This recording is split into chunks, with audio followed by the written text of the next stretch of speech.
আবুল সরকার কত বড় অপরাধ করেছে, এমন অপরাধ করেছে, এমন সব বাক্য বলেছে আল্লাহ রাব্বুল আলামিনকে নিয়ে যা আমাদের মুখে উচ্চারণ করা সম্ভব নয়।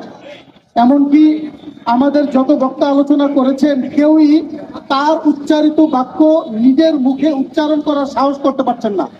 ফলে আমি সকল শ্রোতা মণ্ডলী ভাইকে আবেদন করব, আমরা সোশ্যাল মিডিয়ার মাধ্যমে তার কটূক্তিগুলো এবং তার বাজে বক্তব্যগুলো শুনে নিব। আমরা কেউ নিজের মুখ থেকে বলতে সাহস করছি না। প্রথমত সে আল্লাহ রাব্বুল আলামিনকে নিয়ে খুব বাজে বাজে বক্তব্য পেশ করেছে। আমি জানতে চাই, আমাদের স্রষ্টা আল্লাহকে নিয়ে কেউ যদি কটু মন্তব্য করে আমরা কি তাকে কোনোভাবে ছেড়ে দিতে পারি?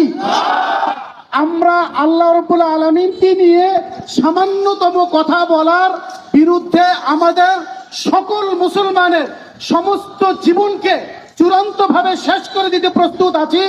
এমন জালেমকে এই পৃথিবীর জমিনে সুস্থ সবল থাকতে দিতে পারি না।